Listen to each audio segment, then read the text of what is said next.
Yeah, that's pretty neat.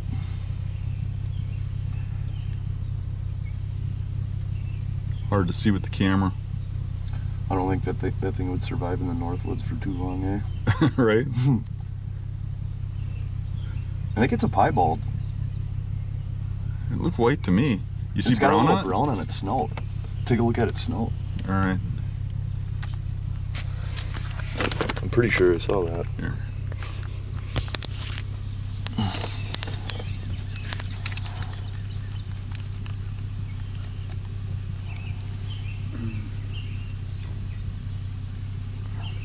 Now it's walking away, so you probably won't be able to see its snout, but I swear I saw a little brown on its snout. No, it's just his nose. It's completely albino. It's even got pink ears. Okay. Nice. While I was turkey hunting, I came to this ridge. The ridge is, you know, a long ridge and it goes way back in. So you get back out on this thing a ways from parking. I mean, you got to walk in a ways. But it's still obvious, still has a trail going right to it.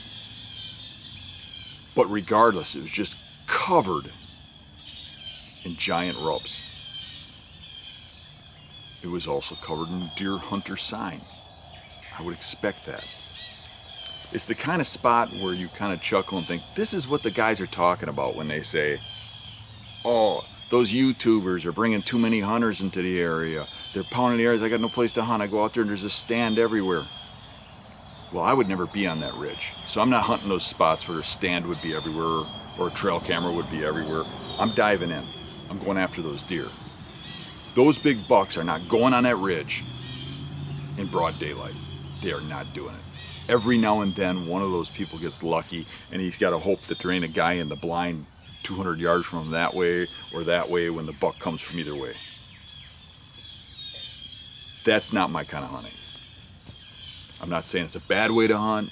I'm not saying you should dive into the swamp. I'm saying I am. That's what I'm doing. I'm going in, I'm finding those deer where they're coming from.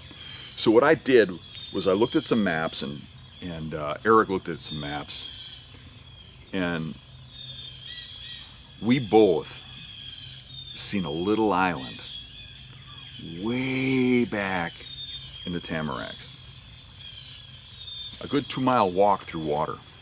Got across an obstacle, a deep water area, and we both were like, I don't know if we can get across that. But we were willing to walk 1.5 miles to find out. You know, that's what it takes. And we didn't know what we were going to run into this island. The island was very obscure, which is what I like, because it doesn't attract other people. You had to really look to see it. So we look and we see this island has, a little shaded line around the edge of it, so you can see that there's higher trees in it. It's a small area. It's in the direction I think these rub lines are coming from, but it's quite a ways back. And you can tell the trees are a little higher in there. So from experience, I know that most of the time you get to those spots and on the points there'll be bedding and stuff, and this one is so isolated. Both of us were really excited to see what it looked like. Incredible, right? We just came up this path. Clearly nobody has been up here at all. And we saw a hen jump up, a turkey hen, and Dan was quick enough to grab one of its youngsters. Yeah, nice little baby turkey. That'll be a snack later. Let's let it go. What are we doing, Eric? We're eating good. Is this breakfast? Buffet style raspberries. It's amazing how many wild raspberries there are back here. It's crazy. Look at all the ones that aren't ripe. If we come back in like 4 days maybe. I know. This'll be There's millions of them. bushels in here. Yeah, here's some good ones right there. Look at that. See them? Yeah.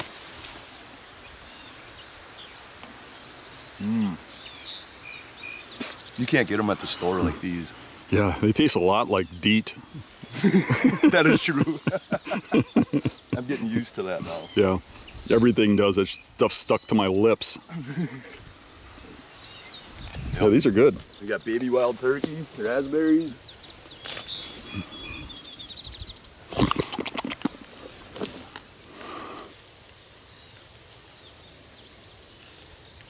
This is gonna go good with the baby turkey we're gonna eat later. Right. Raspberries. Look at this big rub here. I was just gonna say that too. We got everything right here that we need. We got rubs, we got raspberries. It's a pretty good day out. Yeah. Oh, look at that giant over there. You could reach it. See it? Oh yeah. I do. Got it. Somebody's gonna need to eat that one. Look at all the browse too. Oh yeah. Deer eating in here too. Stupid deer come in here and eat that stupid right? willow brush when there's raspberries right here. Retarded deer.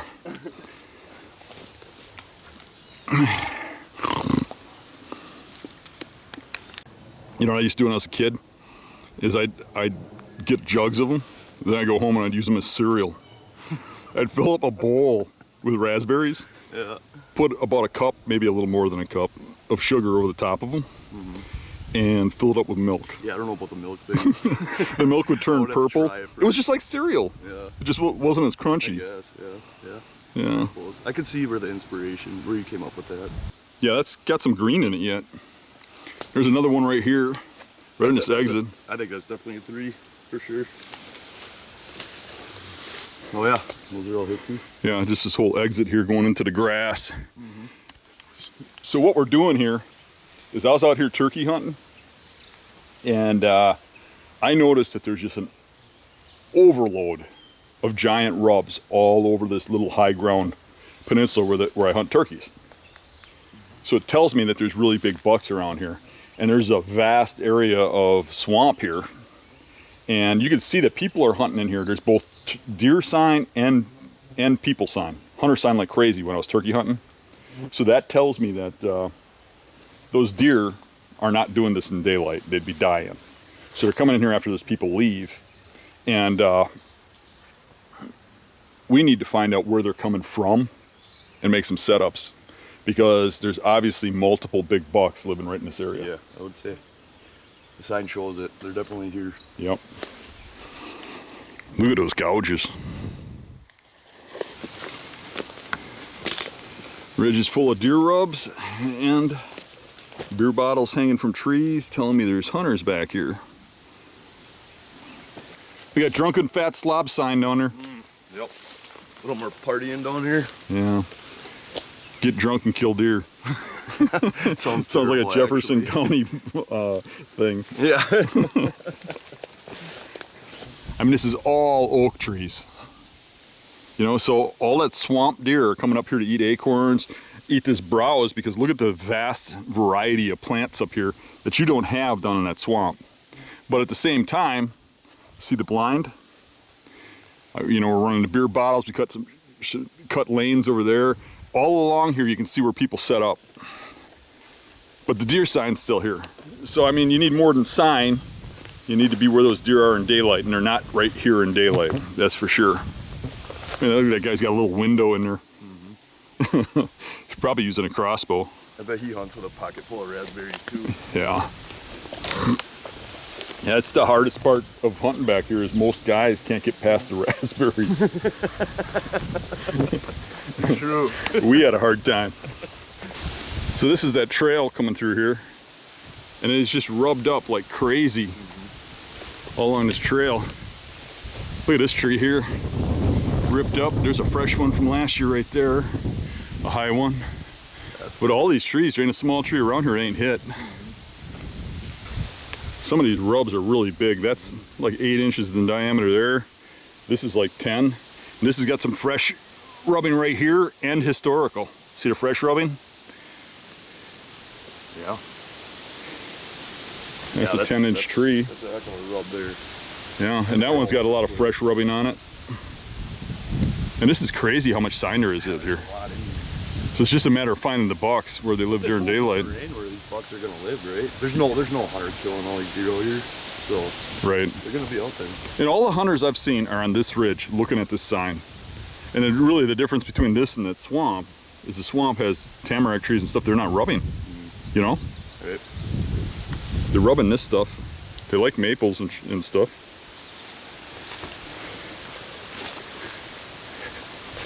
But But this whole thing is full of giant rubs. This one was even hit at one point in time. Got away from the rubs, and what do we find? Another blind. And guess what? It's like 100 yards off the last blind. Yeah. We're probably hunting at the same time. Might be the same guy. I mean, you got perfect hunting trees, and he's hunting out of a blind. I wouldn't think there's too many people that do that. You know, maybe he has two spots. You know, one if the deer on the same trail here, that's the same trail over there where the first blind was. That could really be it. Yeah. There's a fresh one there that's real high. Nice big diameter tree. It was from like yesterday. Yeah, yeah. This one's really fresh. Eric thinks maybe yesterday. Oh yeah, that's certainly the freshest one we've seen. Look at that. There's something good running through here. I think that's a rut rub. Later in the year. Got marks way up here. Yeah, that looks like a good buck. Now let's go see where he lives. Might not be able to take Ricky back here. I haven't seen too many Ricky rubs. We did see a Ricky kitty. Yeah, we saw a Ricky kitty. Looked just like Rick. Just like him. This trail here has some rubs on it too on the sides. Coming in and joining. I think as we're getting closer to the tip, more of these trails are running down there. Look, a dinosaur nest. A dinosaur nest. See, we got a stump to sit on. That's a lot of effort. That took him a while to build that. A lot of scent too. But you know why he's here, don't you? Oh yeah. You can see for a long ways. No, that ain't it. He's probably getting something to eat. Raspberries.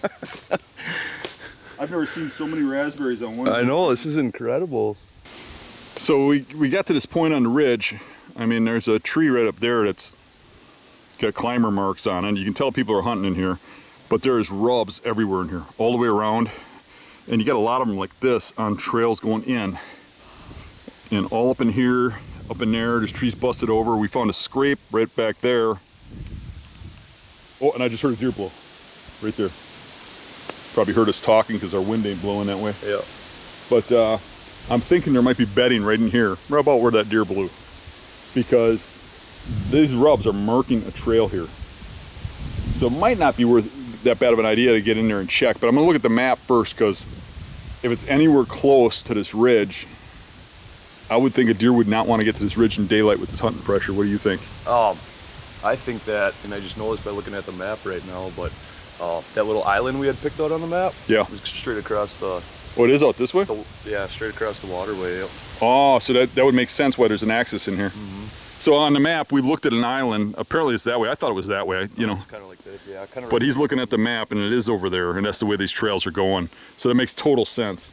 So that just locks in what we already knew based on terrain. Right. So we looked at the swamp, we looked at elevation. And there's one little spot that's a little higher, and then studying it, you can see the shadows and tell where there was an island. So we do want to look at that. So I don't know, this would probably not be a bad idea to dive in right here if that's the case. Yeah, I would think so. And then we can walk along that waterway and see what's going on. You're all covered in sweat. Yeah, it's warm out. It's all that workout, eating all those berries. Yeah. It's been a rough day. That's the thing about those raspberries. We both ate about 2 gallons of them so far, and each. And you're still not hungry. It's like you can eat raspberries forever. Forever and ever. Forever and ever. There's even some gooseberries over there. What's unfortunate is we probably won't find any of those in this swamp.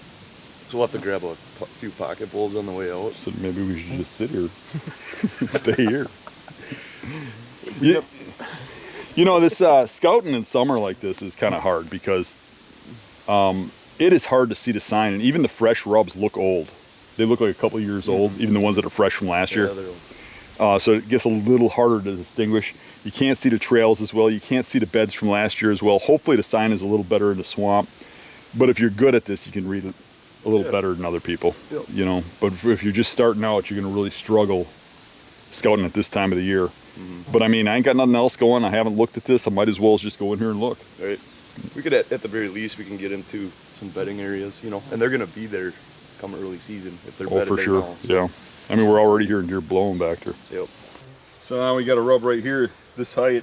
That's a pretty good one.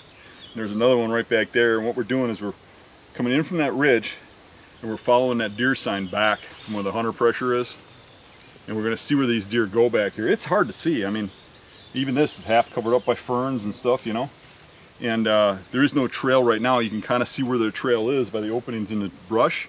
But deer aren't using this now. They're using it in the fall. Right now, they're probably somewhere up around higher ground, near food sources like bean fields and stuff. So they're not in here right now. So we're kind of getting a free ride walking through here, but it is hard to see the sign. Mm-hmm. So we are right now only about 150 yards from the island, or not the island, but the ridge. And we got to get a lot further than that to get away from people, because in fall when this grass comes down, people are definitely getting down this far. Mm-hmm. And it's not overly wet in here where we are right now. Yeah. So, yeah. And especially with how much rain. How much rain we've had, right? Yeah. Imagine last year this was like dry ground in here. But we do have little hints. The rub line going back, you know, what we did was, if you went to the end of the ridge, that was kind of open and grassy, and there wasn't really, the rubs petered out. So what we figured was the rubs were back further. So we went back to where the rubs were and found the trails that came in here and followed them back in here to figure out exactly where these deer are coming from. And they are coming from where we thought they would be coming from. Exactly. It's just a matter of how far back they are. We followed those deer back. We had to cross a waterway, and that wasn't easy, finding a way across that, but we did it. You almost died crossing. I almost died. I saw it. I did take a header. And we're at a point now where we're so far back, I don't think people are really getting here. No matter which direction you come from, you have to walk at least a mile, and you have to cross water. Mm-hmm. Mm-hmm. So I think that this is not getting very much pressure at all. Maybe somebody gun season walks through here. All right. Here's another good rub. Now, right now, we are,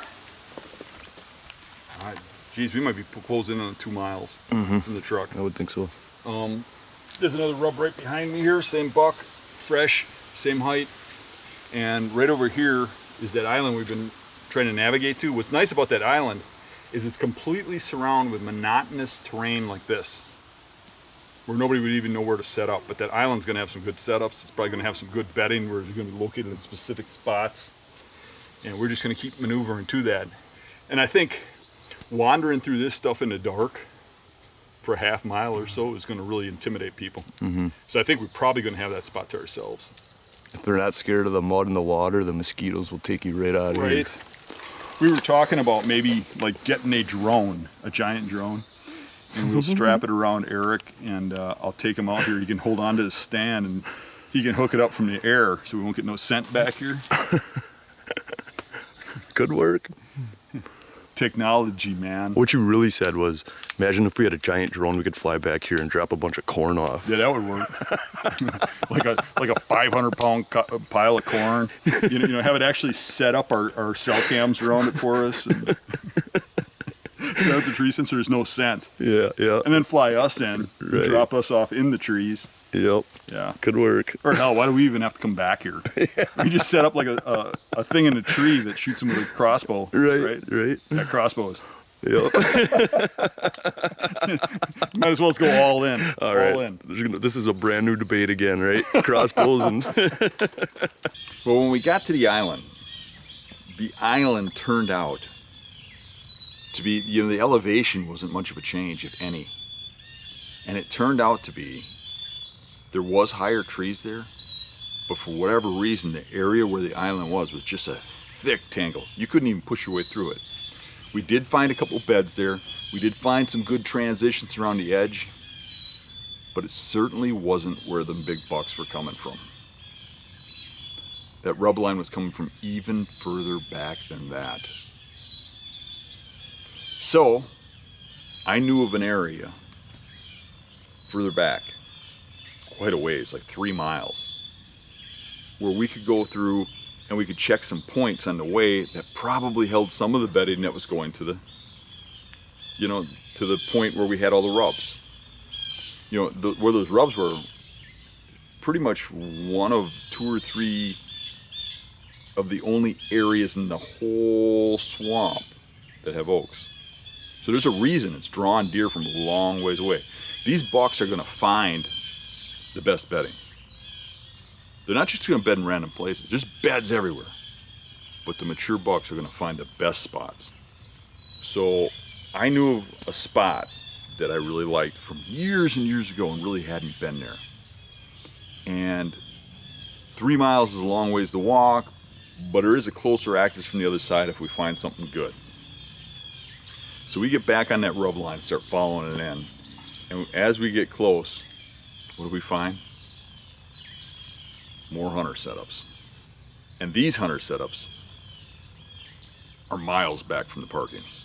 Right now we are about 2 miles from the truck, but we went back out on the edge of the grass, got out of the tamaracks and stuff. And you can walk this pretty easy through grass, but you do have to cross water. We got into this little section here as a point, and I really don't see a lot of bedding features, but man, the crisscrossing of trails, the amount of rub sign in here. But we got to right here, and here's a fresh cut limb. So I started looking around, where would a guy be set up? And then right through here, I can see a cut limb on that pine tree. Actually, you spotted that. Another cut limb. But then up there, that pine tree right there, I can see where a stand goes. Yep. 25 feet up. Can you see that? Mm-hmm. Yeah, so somebody's hunting this. So Shooting right into this trail. I really don't know why a deer would bed right in here. This is probably a lot of rut sign. Yeah, I We think so. did jump a buck right outside of here though in the grass. Yeah. A spike, but it was just kind of a random spot. It was right in the middle of the sunlight, yeah. Yep. Yeah. And you get to see that too, but Eric isn't fast enough with a camera. It's true. You weren't lying. You can't seem to beat a deer when it just jumps up and runs.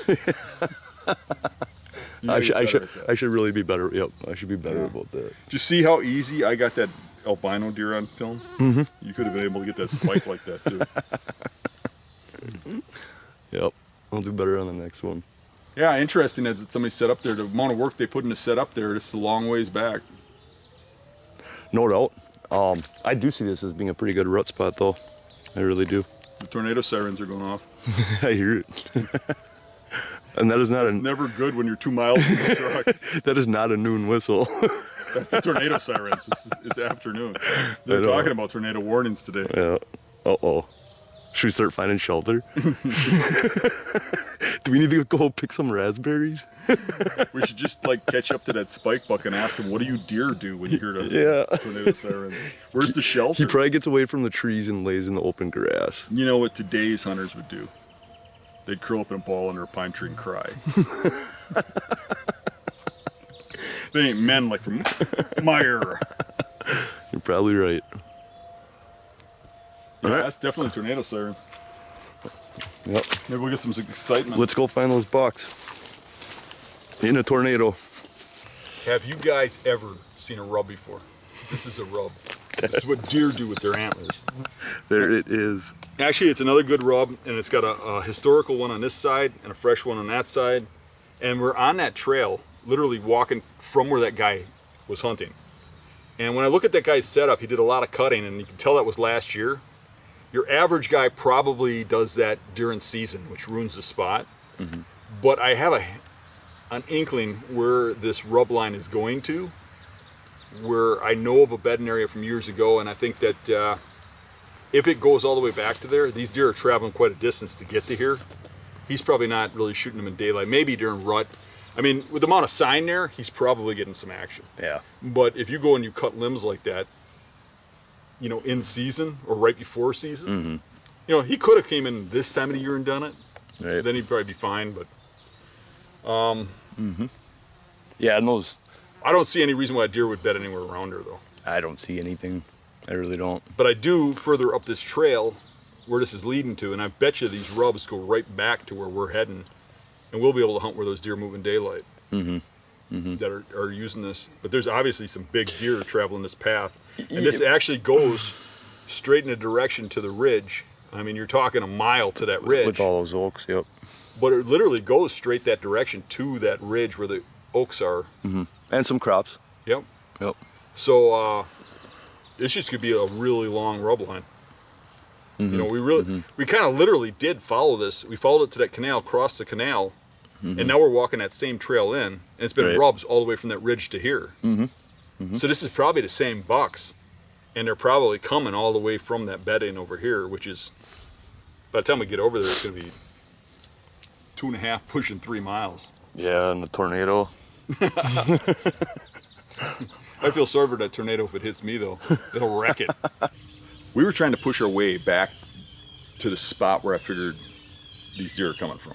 That bedding area that I had looked at years ago that I'm sure is still holding big bucks. I'm sure is still overlooked. But it was such a long walk that we're kind of watching our time because it's going to get to be 3 miles one way going there from the direction we came in. And then the tornado sirens went off, and look at the time, and it's going to be after dark by the time we get back to the truck. So we cut our losses, and we'll have to scout that a different day. The main takeaway from this whole scouting excursion, and the reason I didn't just trash can and not show you, is because I usually trash can it and not show you when we have a scouting trip that ends with not much to show you for success.